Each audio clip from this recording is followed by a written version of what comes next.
Bonjour à tous. Alors avant de parler de l'entreprise qu'on pourrait co-créer, l'entreprise différente ou pas, qu'on pourrait créer ensemble, moi, quand on m'a proposé ce thème « Oser la différence », ça m'a vraiment questionnée.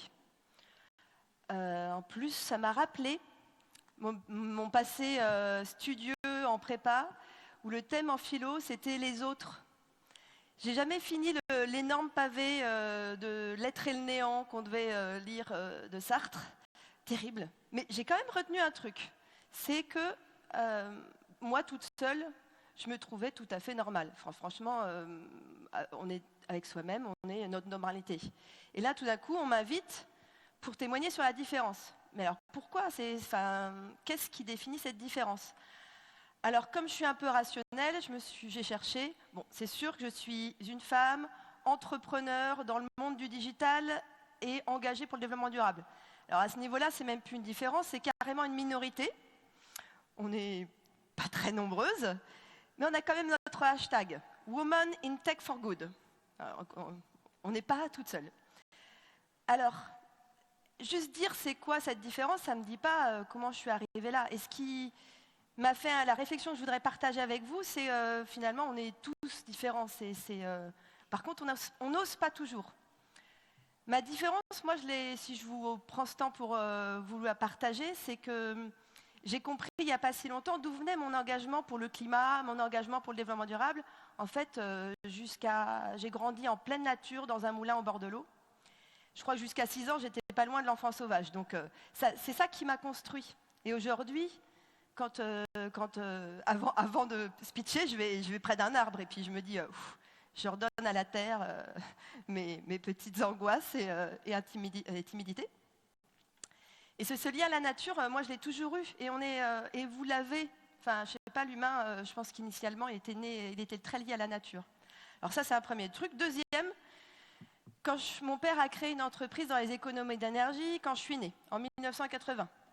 Donc je suis juste née avec la conscience écologique et puis cette espèce d'esprit pionnier. Alors maintenant, je suis dans les pionniers du climat. Je porte ce combat pour le climat depuis 10 ans. Donc super, maintenant on en parle partout, mais ce n'était pas le cas avant. Et puis alors, dernier truc, vous l'avez repris, la vraie différence, je l'ai découverte ou apprise encore plus ou cultivée quand je suis partie en Chine. Donc j'ai vécu à peu près 2 ans en Chine. Et bon, je ne vais pas vous parler de la Chine parce que finalement, là, on n'aura pas 15 minutes. Mais je suis revenue en France avec cette culture du Tao, de la voix. J'aime beaucoup la philosophie taoïste. Chez nous, on est très manichéen. C'est corps, esprit, homme, femme, blanc, noir, etc. C'est bien, c'est pas bien. Là-bas, pas du tout. Et j'ai vraiment gardé, et ça fait 5 ans que je continue ici en France à étudier le Qigong, à cette notion de holistique, cette vision holistique du Tao, la voix, le mouvement, comment on peut se laisser porter. Il y a eu plein de témoignages super d'ailleurs. Le lien avec le corps tout à l'heure de la kiné, ben oui, moi ce qui me fait survivre dans ce monde d'entrepreneuriat et d'entreprise quand on est une femme, c'est la méditation, c'est la nature. Donc voilà pour mes moteurs. Après, je les mets en place concrètement. Donc j'ai créé Tuvalu il y a 6 ans. Et moi, j'ai créé une entreprise normale avec mes convictions très, très spontanées. Chez Tuvalu, on est une entreprise à mission. On était Benefit Corporation, donc c'est le premier label qu'on a obtenu en 2017.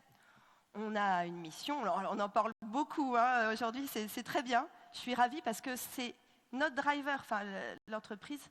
Chez Tuvalu, on n'est pas piloté par le profit, c'est peut-être un luxe. Bon, ça nous rattrape en fin d'année. Mais on est surtout piloté par notre mission qui est de rendre accessible la stratégie RSE et climat à toutes les entreprises. Nous, on veut mettre dans les mains de tous les dirigeants des tableaux de pilotage aussi pro que ceux qu'ils ont pour la finance, pour ce qui n'est pas financier. On va piloter une égalité homme-femme, on va piloter de l'eau, de l'énergie, surtout de l'énergie renouvelable, etc., du recyclage. Donc, une vision très globale. Et ça, on l'intègre, ça c'est notre mission. on l'incarne, on est forcément obligé de les incarner. Chez Tuvalu, on est tous des convaincus, j'ai des collègues zéro déchet, moi j'arrive pas à ce niveau-là, mais je suis très admiratrice, j'aime beaucoup. On est tous en mobilité douce. Enfin, c'est pas facile, hein. Il y en a qui viennent, qui font 1 heure en vélo électrique, d'autres qui viennent en train, etc. Mais c'est des nécessités. Puis on expérimente. Ma dernière découverte, ça refera le lien avec la nature, c'est la marche RH. J'ai toujours eu des problèmes avec la hiérarchie, donc un côté frontal, entretien individuel, ça ne m'allait pas du tout. Alors que se promener 1 heure dans la forêt avec mon collègue, avec chacun de mes collègues, donc outre le fait que ça me fait sortir du bureau, et ça j'en suis ravie, on est côte à côte et puis on regarde, et puis c'est des moments hyper précieux. Ça coûte 0, c'est 1 heure de temps, et c'est que du bonheur. Donc, avec tout ça, on se l'a appliqué à nous-mêmes, mais c'est facile, on est 10, on est tous hyper convaincus, donc on peut tester des choses, c'est vraiment très facile. Ce qui est plus difficile, c'est d'aller voir les fameuses entreprises normales. Alors là, moi j'ai pas de définition de l'entreprise normale, hein, mais j'ai fait une école de commerce qui essaie bien de me formater, mais ça n'a pas tout à fait marché. Donc j'ai appris Adam Smith, l'intérêt particulier. Je pense que l'entreprise normale qu'on a créée tournée vers le profit, qui consomme les ressources et le vivant, en trouvant ça tout à fait logique, pour moi, c'est pas du tout normal. Ça me paraît pas normal et je suis pas trop la seule à le penser. Je pense qu'on porte cette vision aujourd'hui. Donc, ce que j'aime ce qu'il faut carrément repenser l'économie, en fait. Il faut carrément repenser l'entreprise. Vous avez parlé de biens communs. La terre, les océans, le vivant, ça doit être considéré comme un bien commun. On ne va pas le consommer, on va le protéger. Je salue l'initiative Catherine Chabot, qui est venue à Nantes à la mer XXL et chez les DRO, qui a créé cette initiative Ocean as Common. Là, on est en train de breveter, de détruire l'océan, alors que si on le définissait comme un commun, on en serait tous responsables et l'attitude change. C'est la même chose dans la logique de l'entreprise. L'entreprise, elle doit devenir... Il y a tellement de mots qui ont été dits ce matin. Kwadia Emmerich, il a parlé de l'économie régénératrice. Oui, c'est ce nouveau modèle-là qu'on veut. L'entreprise bienveillante, les CJD parlent d'entreprise désirable. Bon, alors tout ça, comment on le fait ? Je n'ai pas de formule magique, mais on le fait depuis déjà pas mal d'années avec Tuvalu, avec nos clients.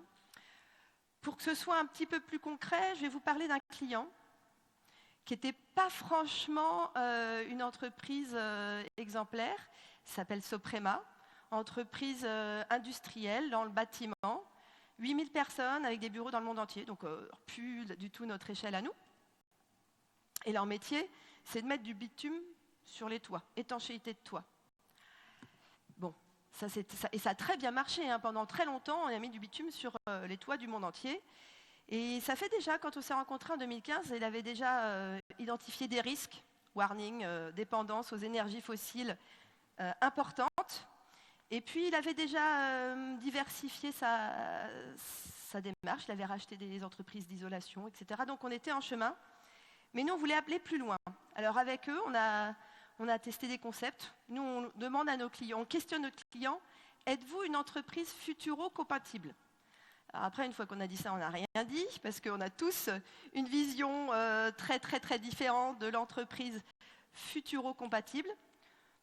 Pour nous, les 2 grandes majeures, ça va être bas carbone. Voilà, l'histoire et tous les rapports, etc., finalement font qu'aujourd'hui, c'est difficile de dire le contraire. L'entreprise de demain devra être bas carbone. C'est juste plus possible. Les courbes sont phénoménales. Elles vont comme ça alors qu'il faudrait aller comme ça. Pareil, on passe des journées entières. Donc, c'est le côté post-collapsologie, parce que c'était dans la définition. Vous pouvez prendre conscience et vous effondrer parce que oui, le défi est juste d'une ampleur inégalée. On n'a jamais connu comme ça, on parle d'urgence climatique, tout. Moi, ça fait 10 ans que je vis avec ce cas de conscience que c'est un défi, on n'est pas tout à fait pris la route pour y répondre, mais on n'a pas de planète bleue. D'ailleurs, je précise juste, on n'est pas en train, quand je parle de climat, je parle de business. Je ne parle pas de sauver la planète. La planète, elle va s'en sortir très bien sans nous, mais notre économie, non. Donc je reviens à Soprema. En 3 ans, on a déployé, on a fait un diagnostic, on a compris son activité, qu'est-ce qu'il consommait comme ressources.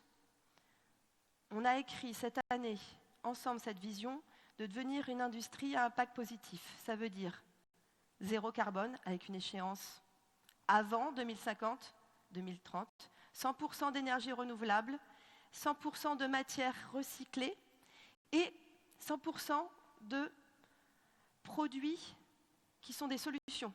C'est-à-dire qu'il change complètement son métier. Là où il mettait du bitume sur les toits, il va mettre des toitures végétalisées et des panneaux solaires. Mais bien évidemment, c'est pas que pour la planète qui fait ça. Ça fera de lui demain le leader du marché. Et le formaliser aujourd'hui, c'est assurer sa réussite demain. Donc je vous parle de ces grandes entreprises, petites, moyennes, et je fais plein d'expérimentations avec les entreprises de toute taille. 10 entreprises au CJD, une journée, tous autour du climat et devenir zéro carbone. Mais c'est hyper possible. Donc voilà, pour conclure, moi j'ai l'entreprise futuro-compatible, elle est pour moi humaine, bienveillante, elle protège les ressources plutôt qu'elle ne les consomme et elle se met en tête des indicateurs hyper précis. Elle a en tête le timing du climat et elle anticipe le business de demain. Donc, après, allez puiser dans votre différence, dans vos convictions. Ce n'est pas ce que je vais vous dire aujourd'hui, c'est en quoi, là où ça va vous faire écho en vous, en votre différence, en votre conviction. Je ne sais pas quel est votre moteur. Ça, je vous ai partagé avec vous mon moteur. Mais vous allez le trouver et puis vous allez repenser votre entreprise avec toutes les choses que vous aurez piochées aujourd'hui. Et surtout, osez, parce que franchement, s'il y a bien un moment où il faut oser, c'est maintenant. On est porté par une vague citoyenne, d'ONG, d'entreprises visionnaires, de toutes les personnes qui sont venues aujourd'hui. Donc, on n'est pas si différents, en fait. C'est où s'arrête la normalité. Enfin, l'audace, elle était il y a déjà quelques années quand on n'en parlait pas. Maintenant, allez-y, ayez confiance en vous, soyez positifs. Le côté post-collationniste, c'est repartez ici avec tout ce que j'ai envie de vous dire, c'est possible. De toute façon, on n'a pas de planète B, donc on n'a pas de business B. Donc allons-y, fonçons et expérimentons. Il n'y a pas de solution parfaite et je n'ai pas de recette miracle. Mais par contre, je suis sûre que vous trouverez plein d'idées et plein de façons très concrètes de replacer ces enjeux de demain au cœur de votre métier. Pas juste un petit peu. C'est fini le temps du café éthique et des séances de yoga entre midi et 2. C'est super bien, je le fais, mais maintenant on parle de ce que vous allez faire, vendre et laisser demain, c'est votre pierre à l'édifice de la construction de l'entreprise futuro-compatible. Voilà, merci beaucoup.